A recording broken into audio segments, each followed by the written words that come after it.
रह गई रुस्मे आज़ब रूहे बेलाली ना रही, फलसफा रह गई है तलकीने गजाली ना रही। मस्जिदे मस्जिदे आजान হয়, কিন্তু হযরতে বেলাল রাদিয়াল্লাহু তাআলা আনহুর আজানের মতো আর আজান নাই। পীর মুরিদি আছে, কিন্তু ইমাম গাজালি রাহমাতুল্লাহি আলাইহির মতো পীর মুরিদি পৃথিবীর জমিনে নাই। ঠিক কিনা? পীর মুরিদি আছে না? পীর মুরিদি ভালো। সহি আল্লাহওয়ালার কাছে, সহি পীরের কাছে যদি যান, আমি বলি যাবেন, ইমান আমলকে শুদ্ধ করবেন।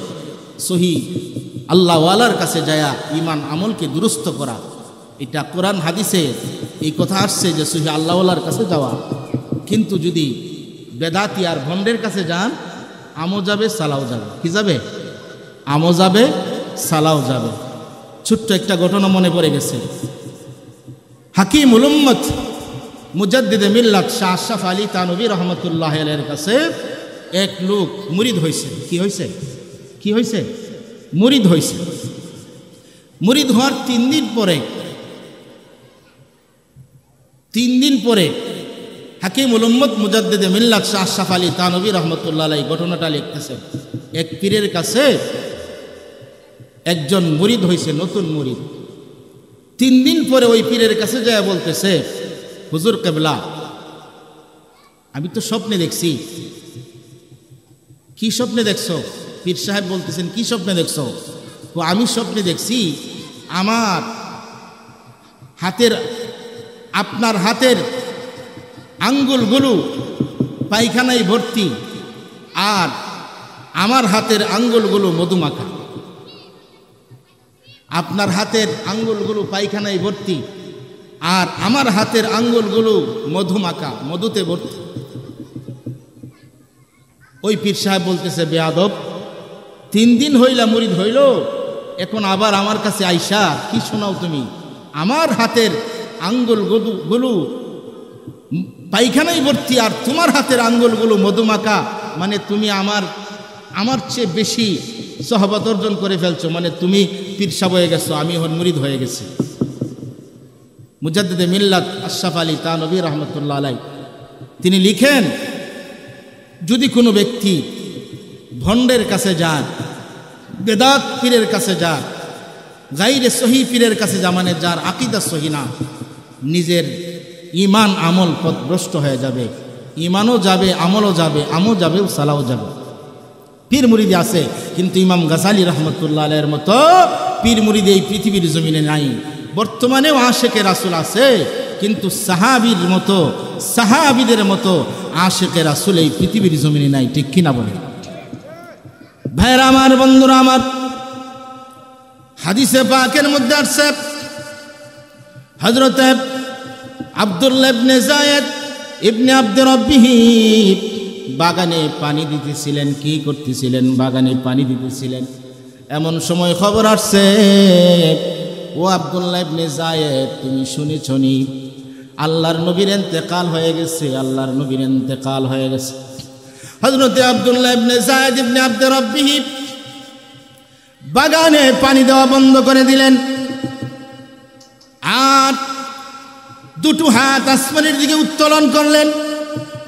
উত্তোলন করে আব্দুল্লাহ ইবনে যায়েদ ইবনে আব্দুর রাব্বিহি আল্লাহ তাআলাকে বলতেছেন, আল্লাহ, ও রব্বুল আলামিন, ও মালিক আল্লাহ, তোমার বন্ধু বিদায় হয়ে গেছে, তোমার হাবিব, তোমার দোস্ত বিদায় হয়ে গেছে। রব্বুল আলামিন, তোমার বন্ধুকে নিজের চোখ দিয়া দেখেছি। তোমার বন্ধু যদি বিদায় হয়ে যান, এই চোখ দিয়ার কারো দুনিয়ার চেহারা আমি দেখব না, কারো চেহারা দেখতে চাই না। ও রব্বুল আলামিন, তোমার বন্ধুর কথাগুলো আমি কান দিয়া শুনেছি। আয় আল্লাহ, আমার কানের দরকার নাই, দুনিয়ার কোনো মানুষের কথা আমি শ্রবণ করতে চাই না, শুনতে চাই না। ও মালিক আল্লাহ, এই চোখ দুটি অন্ধ করে দাও, আমার কান দুটি বধির বানায় দাও, এমন আবেগ ভরা কণ্ঠে আল্লাহ পাকের কাছে মুনাজাত করলেন। সাথে সাথে আব্দুল্লাহ ইবনে যায়েদ ইবনে আব্দি রাব্বিহি রাদিয়াল্লাহু তাআলা আনহুর মুনাজাত সাথে সাথে কবুল হয়ে গেল। সুবহানাল্লাহ। সাথে সাথে অন্ধ হয়ে গেলেন, সাথে সাথে বধির হয়ে গেলেন, সাথে সাথে তিনি চোখে আর দেখেন না, কানে আর শুনেন না। বাকি জীবন অন্ধ অবস্থায় কাটাইছেন, বাকি জীবন বধির অবস্থায় কাটাইছেন। 32 হিজরিতে আব্দুল্লাহ ইবনে যায়েদ ইবনে আব্দি রাব্বিহি ইন্তেকাল করেছেন, প্রমাণ করেছেন বিশ্ব নবীর আশিকে রাসূল। জোরে বলুন সুবহানাল্লাহ। আর আমরা কেমন আশিকে রাসূল? নামে আশিকে রাসূল, নামে কই নবীর জন্য জীবন দিয়ে দিব, নবীর জন্য নিজের জীবনকে কোরবান করে দেব, কিন্তু এর ধারে কাছেও আমরা যাই না। ঠিক কিনা? ঠিক কিনা? উপরে ফিটপাট, ভিতরে সদরঘাট। দুনিয়ার সমস্ত মানুষ শান্তি চায়, কথা বলেন ঠিক কিনা? দুনিয়ার সমস্ত মানুষ শান্তি চায়, শান্তির জন্য মিছিল হয়, শান্তির জন্য মিটিং হয়। যারা ভিক্ষা করে তারাও মিছিল করে যে শান্তি চাই, শান্তি চাই। আগামীকাল থেকে 1 টাকা ভিক্ষা নাই, 5 টাকা ভিক্ষা চাই, শান্তি চাই, শান্তি চাই। শান্তি কি কোনো মার্কেটে আছে নাকি? বাংলাদেশের রাজধানী ঢাকা থেকে কোনো শান্তি খুঁজে পাওয়া যায় নাকি? পাওয়া যায়? এমন কোনো মার্কেট আছে শান্তি পাওয়া যায়? কোথাও তালাশ করে শান্তি পাবেন না।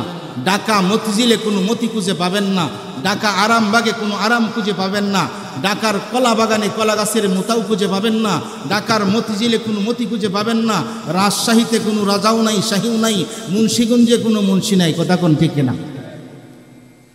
ঘরের সামনে লেখা আছে শান্তি মঞ্জিল। নতুন বাড়ি করছে, বাড়ি করার পরে ঘরের সামনে লেখা কি? শান্তি মঞ্জিল। তালাশ করে দেখা হয় ওই ঘরের মধ্যে স্বামী স্ত্রী 3 মাস পর্যন্ত কথা হয় না। ঠিক কিনা? ঘরের সামনে লেখা শান্তি মঞ্জিল, কিন্তু নামে শান্তি আছে, ভিতরে শান্তি নাই। উপরে ফিটপাট, ভিতরে সদরঘাট, উপরে ফিটপাট, ভিতরে সদরঘাট। কথা বলেন ঠিক কিনা? মেয়ের নাম রাখছে, কি নাম রাখছেন? কই রাবিয়া বস্রি। নাম রেখেছে কত সুন্দর, রাবিয়া বস্রি, 1 ওয়াক্ত নামাজও পড়ে না। নাম রেখেছে খাদিজাতুল কুবরা। দৈনিক টেলিভিশনের নাটকটা, মোবাইলের অশ্লীল ছবিটা না দেখলে ভালোই লাগে না। কথা কোন ঠিক কিনা? নাম রেখেছে আয়েশা, নবীর স্ত্রীর সাথে মিলে রাখছে আয়েশা, কিন্তু দৈনিক তার মধ্যে কোনো পর্দার নামগন্ধও খুঁজে পাওয়া যায় না, পর্দা বুশিদা করে না, নাম রাখছে আয়েশা। কথা কোন ঠিক কিনা? নামে শুধু আশিকে রাসূল হইলে হবে না, কাজে আশিকে রাসূল হইতে হবে। ভাইরা আমার, বন্ধুরা আমার, একজন সাহাবী নবীকে কি পরিমাণ ভালোবেসেছেন। একজন সাহাবীর ভালোবাসা যদি মিজানের এক পাল্লায় রাখা হয়, তামাম উম্মতের ভালোবাসা যদি অপর পাল্লায় রাখা হয়, তামাম উম্মতের ভালোবাসার পাল্লা চেয়ে একজন সাহাবীর ভালোবাসার পাল্লা আল্লাহ রাব্বুল আলামিনের কাছে ভারী হয়ে যাবে।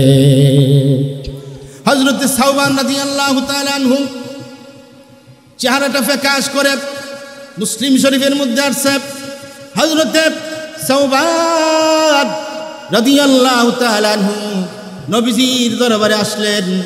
আর নবীজি হযরতে সাওবানকে দেখে বললেন, ও সাওবান, তোমার চেহারাটা ফ্যাকাশ হয়ে গেছে, তোমার চুলগুলো এলোমেলো, তোমাকে পাগলের মতো দেখা যায় রে সাওবান। কি হয়েছে তোমার সাওবান? আল্লাহর নবীর সাহাবী হযরতে সাওবান বলেন, ইয়া রাসূলুল্লাহ, ইয়া হাবিবাল্লাহ, আমি কয়েকদিন যাবত চিন্তা করতেছি, ইয়া রাসূলুল্লাহ, ইয়া হাবিবাল্লাহ, নবী গো, আপনার যদি মরণ হয়ে যায়, আমি সাওবান কার চেহারা দেখব, কার চেহারার দিকে তাকায় থাকবো? আপনি মরে গেলে আমি সাওবান পৃথিবীর জমিনে থাকতে পারবো না। সুবহানাল্লাহ। কেমন আশিক ছিল, কেমন মহব্বত ছিল। হযরত আমর ইবনুল আস রাদিয়াল্লাহু তাআলা আনহু মুমূর্ষ অবস্থায়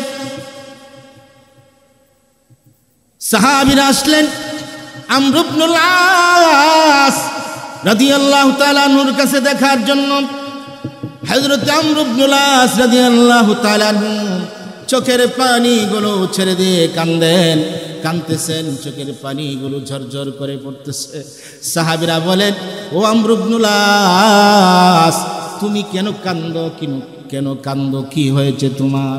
তোমার সামনে জান্নাতের আলোচনা করলে কোনোদিন চোখের পানি আসলো না, দেখলাম না। জাহান্নামের আলোচনা করলে কোনোদিন তো চোখের পানি আসলো না, দেখলাম না। ও আমর ইবনুল আস, কিসের জন্য খুন ব্যথায় ব্যথিত হইয়া তুমি কান্দো? হযরত আমর ইবনুল আস বলেন, সাহাবীরা রে, তোমরা জানবা না আমি নবীর জন্য কাঁদতেছি। সুবহানাল্লাহ। যেই নবীজির উসিলায় ইসলাম কবুল করেছি। আমি যখন বেঈমান ছিলাম, আমি যখন কাফের ছিলাম, বেঈমান ছিলাম, ওই অবস্থায় আমার ইচ্ছা ছিল নবীকে হত্যা করব, নবীকে কতল করব। আর সবচেয়ে পৃথিবীর জমিনে ঘৃণিত চেহারা ছিল নবীর চেহারা। আজকে নবীজির উসিলায় আমি ইসলাম কবুল করলাম। জান্নাত বিশ্বাস করি নাই, জান্নাত বিশ্বাস করেছি। জাহান্নাম দেখি নাই, জাহান্নাম বিশ্বাস করেছি। হাউজে কাউসার বিশ্বাস করেছি, মিজান বিশ্বাস করেছি, সিরাত বিশ্বাস করেছি, কবরের আযাব বিশ্বাস করেছি। নবীর কালমা পড়ে মুসলমান হয়েছি। আজকে আমি তো দুনিয়া থেকে বিদায় হয়ে যাব। আজকে যদি নবীজি আমাকে ইসলামের দাওয়াত না দিতেন, ইসলামের কথা আমাকে না জানাতেন, ইসলামের কথা আমাকে না শোনাতেন, আমি যদি মুসলমান না হতাম, আজকে নির্ঘাত আমার জাহান্নাম ছাড়ার কোনো উপায় ছিল না। আল্লাহু আকবার। ভাইরা আমার, বন্ধুরা আমার, ইমাম মালিক রাহমাতুল্লাহ আলাইহি, নবীজির আশিক ইমাম মালিক রাহমাতুল্লাহ আলাইহি আল্লাহ পাকের কাছে দোয়া করতেন, আল্লাহ রব্বুল আলামিন, আমি ইমাম মালিক মদিনা ছেড়ে কোথাও আমি যাব না, মদিনা ছেড়ে কোথাও আমি যাব না। আল্লাহ, আমার মরণ যদি হয় মদিনা শহরে যেন হয়। সুবহানাল্লাহ। ইমাম মালিক রাহমাতুল্লাহ আলাইহি আল্লাহর কাছে দোয়া করতেন, আল্লাহ আমার মরণটা যেন মদিনা শহরে হয়। কারণ কি? কেন বলতেন এই কথা? কারণ হলো ইমাম মালিক চিন্তা করতেন, এই মদিনা শহরে শুয়ে আছেন বিশ্বনবী সাল্লাল্লাহু আলাইহি ওয়াসাল্লাম। নবীজির মহব্বতে পাগল হইয়া ইমাম মালিক সর্বদা আল্লাহর কাছে দোয়া করতেন, আল্লাহ আমার মরণটা যেন মদিনা শহরে হয়, আমার অন্য কোনো জায়গায় আমার মরণ দিও না, আমার মরণ হলে আমার মরণ যেন মদিনাই হয়। সুবহান। মদিনা তো এমন মদিনা, যারা গিয়েছেন হজ করতে, উমরা করতে, প্রেমের শহর হলো মদিনা। যেই মদিনার রাস্তাঘাট দেখলে, মদিনার গলিতে গলিতে ঘুরলে আল্লাহ পাকের কুদরতের নিদর্শন খুঁজে পাওয়া যায়, জান্নাতের নিদর্শন খুঁজে পাওয়া যায়। ঠিক কিনা বলেন?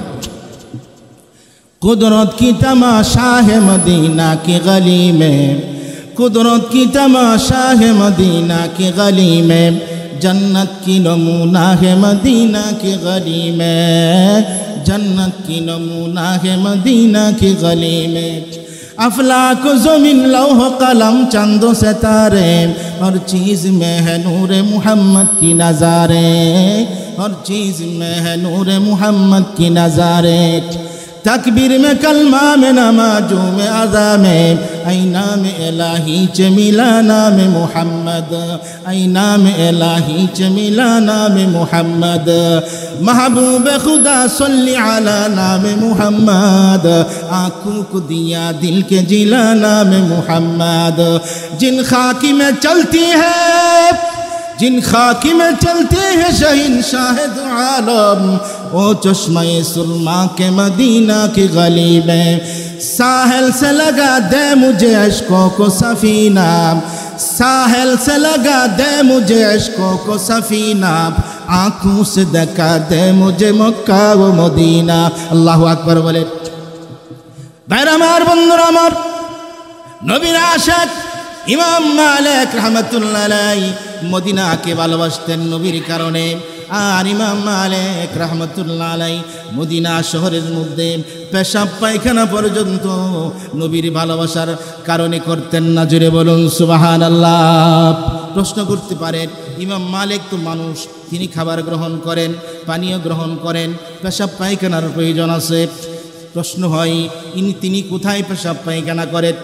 হযরত ইমাম মালিক রাহমাতুল্লাহ আলাইহি পেশাবের ব্যাগ যখন হয়ে যেত মদিনার সীমান্ত এলাকায় চলে যেতেন, মদিনার বর্ডার এলাকায় চলে যেতেন, একটা কদম মদিনার সীমানায় রাখতেন আর একটা কদম মদিনার সীমানার বাহিরে রাখতেন, আর পেশাব পায়খানা সারতেন আর আল্লাহর কাছে বলতেন, আল্লাহ আমার মরণ যদি দাও, আমার মরণটা যেন মদিনায় হয়।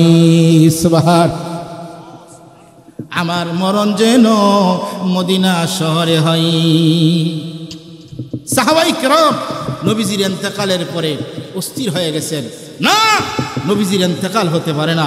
খলিফাতুল মুসলিমিন ওমর রাদিয়াল্লাহু তাআলা আনহু তিনি ভাষণ দিলেন, जो शख्स कहेगा रसूलुल्लाह सल्लल्लाहु अलैहि वसल्लम वसाल हो गया उसकी गर्दन में उड़ा दूंगा। যে ব্যক্তি বলবে আল্লাহর নবীর ইন্তেকাল হয়ে গেছে, আল্লাহর নবী মৃত্যুবরণ করেছেন, আমি ওমর ঘোষণা করলাম তার মাথাকে দ্বিখণ্ডিত করে ফেলবো, তার মাথাকে দুটো টুকরো করে ফেলবো, দুটো ভাগ করে ফেলবো। না, আল্লাহর নবীর ইন্তেকাল হয় নাই, আল্লাহর নবী ইন্তেকাল করতে পারেন না। হযরত আবু বকর সিদ্দিক রাদিয়াল্লাহু তাআলা আনহু আসলেন, আয়েশা বুঝালেন ওমর, কোরআনের আয়াত তেলাওয়াত করলেন, ওয়ামা মুহাম্মাদুন ইল্লা রাসূল কাদ খালাত মিন ক্বাবলিহির রাসূল। আয়াত, কোরআনের আয়াতটা তেলাওয়াত করলেন, যারে মুহাম্মদুর রাসূলুল্লাহ সাল্লাল্লাহু আলাইহি ওয়াসাল্লাম একজন রসুল, তিনার আগে অনেক অসংখ্য রসুল অতিবাহিত হয়ে গিয়েছেন। নবীজির যদি ইন্তেকাল হয়ে যায়, তুমি কি ধর্ম ত্যাগ করবে? কেউ যদি ইসলাম থেকে খারিজ হয়ে যায়, ইসলাম ত্যাগ করে আল্লাহর কোনো ক্ষতি হয় না।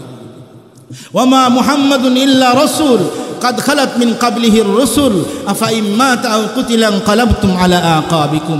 এই আয়াত আবু বকর সিদ্দিক রাদিয়াল্লাহু তাআলা আনহু তেলাওয়াত করলেন, পাঠ করলেন। মনে হয়েছে এই আয়াতটা মনে হয় সবেমাত্র নাজিল হয়েছে, কিন্তু এই আয়াত কিন্তু আগে নাজিল হয়েছে। উমরকে সান্ত্বনা দেওয়ার জন্য খলিফাতুল মুসলিমিন আবু বকর সিদ্দিক রাদিয়াল্লাহু তাআলা আনহু এই আয়াত শোনালেন, উমর ঠান্ডা হলো। জোরে বলুন সুবহানাল্লাহ। ভাইয়েরা আমার, বন্ধুরা আমার, আল্লাহর নবীর ইন্তেকাল হয়ে গেছে। রওজা পাকে যাইয়া হযরত আবু বকর সিদ্দিক রাদিয়াল্লাহু তাআলা আনহু নবীজির রওজার কাছে যাইয়া সালাম জানায়। উমর সালাম জানায়, আবু বকর, উমর, উসমান, আলী সালাম জানায়। কিন্তু একজন সাহাবী, কালো সাহাবী হযরত বেলাল রাদিয়াল্লাহু তাআলা আনহু নবীজির রওজার কাছে যায় না, চোখের পানিগুলো ছেড়ে দিয়ে কান্দে, নবীজির জন্য কান্দে। নবী নাই, নবীর ইন্তেকাল হয়ে গেছে। হযরত বেলাল হযরত আবু বকরকে বলেন, ভাই আবু বকর, ও ভাই ওমর, ও উসমান, আলী, আমি এই মদিনায় থাকবো না, এই মদিনায় আমি থাকতে পারবো না। কারণ আমি যখন মসজিদে নবীতে আজান দিতাম, আজান দেওয়ার পর আল্লাহর নবী, রহমতের নবী, বরকতের নবী নামাজ পড়ানোর জন্য মসজিদে নবীর মধ্যে হাজির হয়ে যেতে। নবী নাই, আমি মদিনায় থাকতে পারবো না, মদিনায় আমি থাকবো না। তোমরা নবীজির রওজা জিয়ারত করো, তোমরা ধারণ করতে পারো, ব্যথা সইতে পারো। আমি বেলাল ব্যথা সইতে পারি না, আমি বেলাল থাকবো না, আমি থাকবো না।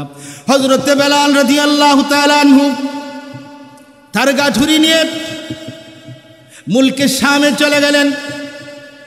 মুলকে শামে চলে গেলেন। মুলকে শামে যাওয়ার পরে 1 মাস, 2 মাস, 3 মাস, 4 মাস, 5 মাস, 6 মাস পরে আল্লাহর নবী, রহমতের নবী স্বপ্নে দেখায়া বেলালকে বলেন, বেলাল রে, ও বেলাল, তুমি কত নিষ্ঠুর হয়ে গেল, তুমি রওজার কাছে আসো না।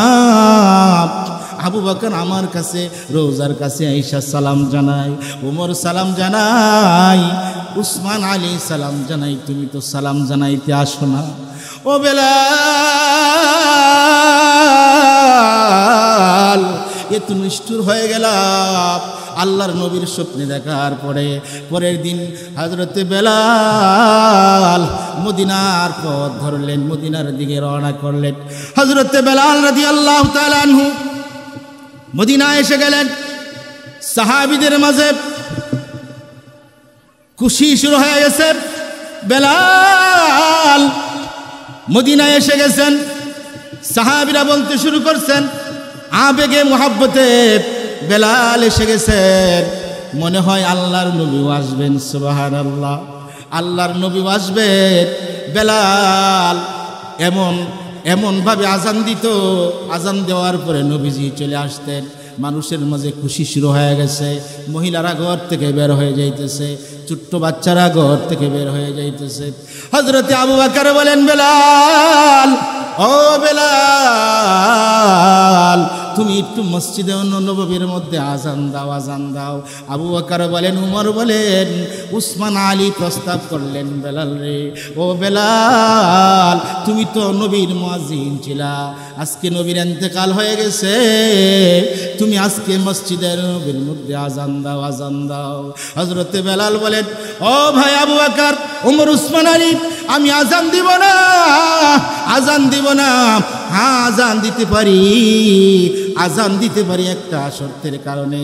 আমি যদি আজান দেই আর যদি তোমরা কথা দেও নবী হাজির হবেন, আমার আজানের পরে আল্লাহর নবী, বিশ্ব নবী রহমাতুল লিল আলামিন হাজির হবেন, তাহলে আমি বেলাল এক্ষুনি আমি মসজিদে নবীতে আজান দেব।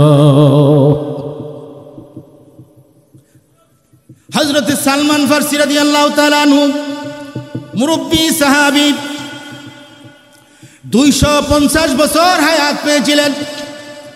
120 বছর বয়সে হযরত সালমান ফারসি রাদিয়াল্লাহু তাআলা আনহু নবীজির হাতে কালমা পড়ে ইসলাম কবুল করেছেন।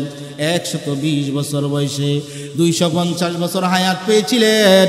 হযরতে সালমান ফারসি মুরব্বী সাহাবী হযরতে আবু বকরকে বলেন, উমর, উসমান আলীকে বলেন, ও সাহাবীরা রে, তোমরা তো বেলালকে আজান দিতে পারবা না, তবে আজান দেওয়াইতে পারবা। আল্লাহর নবীর প্রতিচ্ছবিকে হাজির করো। আল্লাহর নবীর প্রতিচ্ছবি কি? হযরতে ইমাম হাসান, হযরতে হুসাইন রাদিয়াল্লাহু তাআলা আনহুমা, তাদের দুইজনের চেহারা ছিল আল্লাহর নবীর চেহারার মতো। সুবহানাল্লাহ বলে, জোরে বলেন না সুবহানাল্লাহ। ইমাম হাসান হুসাইন রাদিয়াল্লাহু তাআলা আনহু চেহারাটা ছিল কার চেহারার মতো? নবীর চেহারার মতো। মুরব্বী সাহাবী হযরতে সালমান ফারসি রাদিয়াল্লাহু তাআলা আনহু আবু বকর, ওমর, উসমানকে বলেন, তোমরা নবীর প্রতিচ্ছবি হাজির করো। হাসান হুসাইন যদি আইসা বেলালকে বলে, ও বেলাল, তুমি তো নানাজির মুয়াজ্জিন ছিলা, মসজিদে নবীতে আজান দিতা, তুমি একটু আজান দাও না, নানার কথা একটু স্মরণ করি না। হযরতে হাসান হুসাইন হাজির। হাসান হুসাইন বলে, বেলালকে আবেদন করলো, আপনি একটু আজান দেন, মসজিদ নবীতে আজান দেন, আর আজান দিলে নানার কথা স্মরণ হবে। হযরত বেলাল রাদিয়াল্লাহু তাআলা আনহু হাসান হুসাইনের কথা রক্ষার্থে তিনি আজান দিতে শুরু করলেন। চিল্লায় বলুন সুবহানাল্লাহ, আরো জোরে বলুন সুবহানাল্লাহ। হযরত বেলাল মসজিদ নবীর মধ্যে আজান দিতে শুরু করলেন। আজান দিতেছেন, আজানের মধ্যে আশহাদু আন্না মুহাম্মাদার রাসূলুল্লাহ এই কথা যখন বললেন, বলার সাথে সাথে হযরতে বেলাল রাদিয়াল্লাহু তাআলা আনহু বেহুশ হয়ে মসজিদে পড়ে গেলেন। কেন পড়ে গেলেন? নবীজি নাই, আমি আজান দিব, কার চেহারা দেখব? আমি আজান দিলে আল্লাহর নবী নামাজের মুসল্লাতে আসতেন, ইমামতি করতেন। আজকে আজান দিলাম, নবীর নাই, নবী তো বিদায় হয়ে গেছে, আমি মদিনায় থাকতে পারবো না। চিল্লায় বলুন সুবহানাল্লাহ। আমার ভাইয়েরা, আজকে মাদ্রাসার উদ্যোগে মাহফিল, বলতেছিলাম শান্তির কথা মাঝখানে। শান্তি তালাশ করি, শান্তি কোথায় পাবো? শান্তির জন্য পাগল। শান্তি কোনো মার্কেটে পাওয়া যায় না। রোজ রাস্তা দিয়া মানুষ যায়, এক দোকানের সামনে লেখা ইসলামিয়া মদের দোকান। কিসের দোকান? ইসলামিয়া মদের দোকান। মদের দোকান করছে, নাম দিছে ইসলামিয়া মদের দোকান। বলেন তো দেখি, ওই মদ কি হালাল হয়ে যাবে? হালাল হয়ে যাবে? ইসলামিয়া থাকলেই, ইসলাম শব্দ থাকলেই কি মদ হালাল হয়ে যাবে? লেখা ইসলামিয়া মদের দোকান, না, ইসলাম শব্দ থাকলেই মদ হালাল হবে না। বহু নামের সাথে ইসলাম যুক্ত আছে, ভিতরে অনৈতিক কাজ হয়, ভিতরে অশ্লীল কাজ হয়। আমার প্রাণের ভাইয়েরা, শান্তির জন্য হাহাকার। শান্তি যদি পেতে চাই, শান্তি যদি প্রয়োজন হয়, তাহলে আল্লাহর ঘরে যান। আল্লাহর ঘর মসজিদে আছে শান্তি। শান্তি যদি পেতে চান, নবীর ঘর মাদ্রাসায় আছে শান্তি। শান্তি যদি পেতে চান, সহি আল্লাহওয়ালার কদমে যান। শান্তি সেখানে খুঁজে পাবেন, সেখানে শান্তি পাবেন। কথা বলেন ঠিক কিনা? আমার ভাইয়েরা, এই জন্য আল্লাহ রাব্বুল আলামিন বলেন, কুল ইন কুনতুম তুহিব্বুনাল্লাহ ফাত্তাবিউনি ইউহিব্বুকুমুল্লাহ ওয়া ইয়াগফির লাকুম যুনুবাকুম ওয়াল্লাহু গফুরুর রহিম। আল্লাহু আকবার বলে। শান্তি একমাত্র নবীর সুন্নাতের মাধ্যমে। কিসের মাধ্যমে? নবীর সুন্নতের মাধ্যমে, নবীকে, নবীর আদর্শকে বাস্তবায়ন করার মাধ্যমে। আজকে নবীর আদর্শ যতক্ষণ পর্যন্ত বাস্তবায়ন সম্ভব না হবে, বাস্তবায়ন না করব, ততক্ষণ পর্যন্ত শান্তি আসবে না, আসবে না, আসতে পারে না, পারে না। ঠিক কিনা বলেন? আমার ভাইয়েরা, শান্তি পেতে হলে নবীর সুন্নতের কাছে যেতে হবে, নবীর অনুসরণ, নবীর অনুকরণের মধ্যে যেতে হবে, নবীর আদর্শ বাস্তবায়ন করতে হবে। যেই দেশে নবীর আদর্শ বাস্তবায়ন হবে, সেই দেশ থেকে দুর্নীতি বন্ধ হবে। কথা বলেন ঠিক কিনা? আমরা দেখেছি বিগত সরকারের আমলে যে শান্তির জন্য, এলাকার শান্তির জন্য বিগত সরকার অনেক চেষ্টা করেছেন, এলাকার উন্নয়নের জন্য অনেক প্রচেষ্টা করেছেন। যে গুণটা আমি বলতেছি শুনেন। দুর্নীতি বন্ধ করার জন্য বিগত সরকার দুর্নীতি দমন কমিশন গঠন করেছিলেন। দুর্নীতি দমন কমিশন করেছিলেন কেন? সরকার করেছিলেন দুর্নীতি বন্ধ করার জন্য। কিন্তু বলুন তো দেখি, দুর্নীতি কি বন্ধ হয়েছিল? না। যারা দুর্নীতি বন্ধের কমিটি হয়েছিল, দুর্নীতি দমন কমিশন গঠন করা হয়েছিল, দুর্নীতি দমন করতে যেয়ে যাদেরকে কমিটি বানানো হয়েছিল, তারা দুর্নীতি করতেছে। সরকার বাহাদুর জানতে পেরে আবার কমিটি বাতিল করে, কমিটিকে বাদ দিয়া নতুন কমিটি করা হয়েছে। আবার নতুন কমিটির মধ্যে দুর্নীতি ঢুকে গেছে। সরকার আবার তাদেরকে বাদ করে আবার তৃতীয়বার নতুন কমিটি করা হয়েছে। আবার তৃতীয়বার জেনে আবার কমিটি বরখাস্ত করে, বাদ করে, বাতিল করে আবার নতুন কমিটি করা হয়েছে। এবার কমিটি যদি করা হয়, কিয়ামত পর্যন্ত যে রাষ্ট্রে যদি নবীজির সুন্নত আদর্শকে বাস্তবায়ন না করা হবে, নবীজির সুন্নতকে বাস্তবায়ন না করা হবে, নবীজির আদর্শকে বাস্তবায়ন না করা হবে, সে দেশে কোনোদিন দুর্নীতি বন্ধ হতে পারে না, পারে না, পারে না। কথা বলেন ঠিক কিনা? দুর্নীতি বন্ধ করতে হলে নবীর আদর্শের কোনো বিকল্প নাই। কথা বলেন ঠিক কিনা? আমার প্রাণের ভাইয়েরা, দুর্নীতি বন্ধ হবে, সুদ বন্ধ হবে, ঘুষ বন্ধ হবে, সমাজ থেকে জুলুম অবিচার বন্ধ হবে। সমাজে নির্দোষ ব্যক্তিকে দোষী সাব্যস্ত করা হয়। যে কথা বলতে পারে না, একজন ধনী মানুষ গরিব মানুষের উপরে জুলুম করতেছে, মালিক শ্রমিকের উপরে জুলুম করতেছে, শক্তিশালী ব্যক্তি দুর্বল ব্যক্তির উপরে জুলুম করতেছে, বিনা অন্যায়ে বিনা কারণে মানুষের উপরে জুলুম করা হচ্ছে, মানুষের সম্পদকে অন্যায়ভাবে দখল করতেছে। কথা বলেন ঠিক কিনা? একমাত্র কারণ হলো নবীর আদর্শ বাস্তবায়ন না থাকার কারণে, নবীর সুন্নতের উপরে আমল না করার কারণে। আমার ভাইয়েরা, এই জন্যে আল্লাহর নবী, বিশ্ব নবী রাহমাতুল লিল আলামিন বলেন, মান তামাসসাকা বিসুন্নতি ইনদা ফাসাদি উম্মতি ফালাহু আজরু মিয়াত শাহীদ। আল্লাহর নবী বলেন, ফিতনা ফাসাদের জামানায় যে ব্যক্তি একটা সুন্নতের উপরে আমল করবে, নবীজির একটা সুন্নতের উপরে আমল করবে, একটা সুন্নতের বিনিময়ে আল্লাহ রাব্বুল আলামিন 100 শহীদের সওয়াব বান্দার আমলনামায় লিখে দিবে। আর জোরে বলেন না সুবহানাল্লাহ। আল্লাহর নবী বলেন, তারাকতু ফীকুম আমরাইন লান তাদিল্লু মা তামাসসাকতুম বিহিমা কিতাবাল্লাহি ওয়া সুন্নাত রাসূলিহি। আল্লাহর নবী বিদায় হজের ভাষণে লক্ষাধিক সাহাবীদের সামনে নবীজি বললেন, আমার প্রাণের সাহাবীরা, আমি তোমাদের কাছ থেকে চিরবিদায় নিচ্ছি, কেউ তোমরা আমাকে দেখবে না। আমি নবীজি বিদায় নেব, আমি তোমাদের কাছে দুইটা জিনিস রেখে গেলাম, কিতাব আল্লাহি ওয়া সুন্নাত রাসূলি, আমার কিতাব, আমার কালামুল্লাহ আমি রেখে গেলাম, আমার হাদিস রেখে গেলাম, সুন্নাত রেখে গেলাম। যতদিন পর্যন্ত আল্লাহর কালামকে, এই কিতাবুল্লাহকে আর আমার সুন্নাতকে ধরে রাখবে, তোমরা পথভ্রষ্ট হবে না, গুমরাহ হবে না। কথা বলেন ঠিক কিনা? আজকে এই সংকটাপন্ন পৃথিবীতে মানবতার মুক্তি আসতে পারে একমাত্র, কেবলমাত্র, শুধুমাত্র নবীর সুন্নতকে বাস্তবায়ন করার মাধ্যমে। কথা বলেন ঠিক কিনা? আমার প্রাণের ভাইয়েরা, এই জন্য শান্তি যদি পেতে চাই, শান্তি যদি দরকার হয়, তাহলে শান্তি আছে নবীর সুন্নতের মধ্যে, শান্তি আছে আল্লাহর ঘরে মসজিদে, শান্তি আছে, শান্তি আছে নবীর ঘর মাদ্রাসায়, শান্তি আছে সহি আল্লাহওয়ালার কদমে। আমার প্রাণের ভাইয়েরা, সর্বশেষ একটা কথা আপনাদেরকে জানাইতে চাই।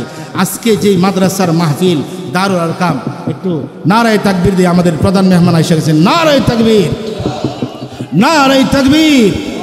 প্রধান মেহমানের আগমন, প্রধান মেহমানের আগমন, শুভেচ্ছার স্বাগত। নারায়ে তাকবীর, আল্লাহু আকবার, নারায়ে তাকবীর। আল্লাহু আকবার। আল্লামা নুমানী সাহেবের আগমন, শুভেচ্ছার স্বাগত। নারায়ে তাকবীর, আল্লাহু আকবার। সম্মানিত হাজিরিন, 2-3 মিনিটের মধ্যে হুজুর যদি এসে গেছেন, আমি আর লম্বা করব না, 2 মিনিটে শেষ করব। হযরত অনুমতি আছে? যেই মাদ্রাসার মাহফিল দারুল আরকাম নুরানি হিফজুল কোরআন মাদ্রাসা। সম্মানিত হাজিরিন, একটা মাদ্রাসা করতে গেলে মাদ্রাসার মধ্যে শান্তি আছে, আগেই তো বলছি। একটা মাদ্রাসা করতে গেলে 4টা জিনিস লাগে। কয়টা জিনিস? কয়টা? আরও জোরে। 4টা জিনিস লাগে। 1 নম্বর লাগে শিক্ষক, 2 নম্বর ছাত্র, 2 নম্বর ছাত্র, 3 নম্বর মহাব্বতকারী, মহাব্বত লাগবে, 4 নম্বর সহযোগী। সহযোগিতা যদি না করা হয় মাদ্রাসা চলবে, মহাব্বত যদি না করা হয় মাদ্রাসা চলবে না, ছাত্র যদি না থাকে মাদ্রাসা চলবে না, শিক্ষক যদি না থাকে মাদ্রাসা চলবে না। সম্মানিত হাজিরিন, আমার বন্ধুবর মুফতি গিয়াসউদ্দিন নুরি দামাত বারাকাতুহুম অক্লান্ত পরিশ্রম করে এই প্রতিষ্ঠানটা চালাচ্ছেন। মাশাআল্লাহ, এবছরও নাকি শুনলাম 2 জন হাফেজ বের হয়েছে, গত বছরও 2 জন হাফেজ হয়েছে, 1 জন না 1 জন। সম্মানিত হাজিরিন, আমি আপনাদেরকে শুধু সজাগ করে দিতে চাই। আমি বলবো না যে ওনার মাদ্রাসায় টাকা দেন, চাউল দেন, ডাউল দেন, এইগুলা বলা উদ্দেশ্য না। আমার বলা উদ্দেশ্য আপনাদেরকে একটু বোঝানো। এই মাদ্রাসাগুলোর বিরুদ্ধে বিভিন্ন মহলে বিভিন্ন মানুষ সমালোচনা করে। বিগত সরকারের আমলেও দেখছি, কয় ব্যাঙ্গের ছাতার মতো মাদ্রাসা গজাইতেছে। নাউজুবিল্লাহ বলেন। যে জায়গায় মাদ্রাসার বিরুদ্ধে ষড়যন্ত্র হয়, ওই এলাকায় শত শত মাদ্রাসা তৈরি হয়। কথা কোন ঠিক কিনা? আমার প্রাণের ভাইয়েরা, পরিশেষে বলতে চাই, এই মাদ্রাসার প্রধান শাখা হলো দারুল উলুম দেওবন্দ মাদ্রাসা। সেই দারুল উলুম দেওবন্দ মাদ্রাসায় 1866 সালে আল্লামা কাসেম নানতবী রহমতুল্লাহি আলাইহি ডালিম গাছের নিচে প্রতিষ্ঠা করেছিলেন। সেখানে ওই দারুল উলুম দেওবন্দ প্রতিষ্ঠা হয়েছে। 1861 সালে ব্রিটিশ বর্বর সরকার যখন জানতে পারলো যে এই পাক ভারতে যদি কোনো মুসলমান থাকে, এই পাক ভারতে যদি কোনো আলেম ওলামা থাকে, আমাদের কর্তৃত্ব চলবে না, আমাদের নেতৃত্ব চলবে না, আমরা মাতবুরি করতে পারবো না, আমরা নেতৃত্ব দিতে পারবো না। তখন 1861 সালে হাফেজ এই 3 লক্ষ হাফেজে কোরআনকে, 3 লক্ষ হাফেজকে, 3 লক্ষ কোরআন শরীফের কপিকে আগুনে পুড়াইয়া দিয়েছিল। নাউজুবিল্লাহ। 3 লক্ষ কোরআন শরীফকে আগুনে পুড়াইয়া দিয়েছিল। শুধু তাই নয়, 1864 সাল থেকে 67 সাল পর্যন্ত এই 3 বছরে 14,000 হক্কানি উলামায়ে ইকরামকে ফাঁসিতে ঝুলাইয়া হত্যা করেছিল। থামসন, এক ইংরেজ নেতা, সে বলেছিল দিল্লির চাঁদনির চক হতে সুদূর খাইবর নামক স্থান পর্যন্ত এমন একটা বৃক্ষ পাওয়া যায়নি, এমন একটা গাছ খুঁজে পাওয়া যায়নি যেখানে আলেমকে ঝুলানো হয়নি। আলেমকে ঝুলিয়ে, ফাঁসির কাস্টে ঝুলিয়ে, গাছে ঝুলিয়ে তারা হত্যা করেছিল। এই ইংরেজদের হুকুমতকে উৎখাত করার জন্য সর্বপ্রথম যিনারা রক্ত দিয়েছিলেন উলামায়ে দেওবন্দ, দেওবন্দের উলামায়ে কেরাম বুকের তাজা রক্ত দিয়েছিলেন ইংরেজদের হুকুমতকে ধ্বংস করার জন্য। মুসলমানও ছিলেন, কিন্তু উল্লেখযোগ্য হলো উলামায়ে দেওবন্দ, দেওবন্দের উলামায়ে কেরাম তাদের বুকের তাজা ঢেলে দিয়ে ইংরেজদের হুকুমতকে উৎখাত করেছিলেন। আমার প্রাণের ভাইয়েরা, সেই দেওবন্দ নামক জায়গা থেকে এখন বাতি জ্বলতেছে, এলেমের বাতি জ্বলতেছে। সেই বাতি তাম পৃথিবীতে জ্বলা শুরু করছে। সেই মাদ্রাসার শাখা হলো এই দারুল আরকাম নুরানি হেফজুল কোরআন মাদ্রাসা। সম্মানিত হাজিরিন, আমি আর কথা বিলম্ব না করে, যেহেতু প্রধান মেহমান এসে গেছেন, আমি আমার কথা এখানেই শেষ করছি। সবাইকে ধন্যবাদ জানিয়ে, কৃতজ্ঞতা জানিয়ে আমি আমার বক্তব্য শেষ করলাম। ওয়া আখিরু দাওয়ানা আলহামদুলিল্লাহি রাব্বিল আলামিন।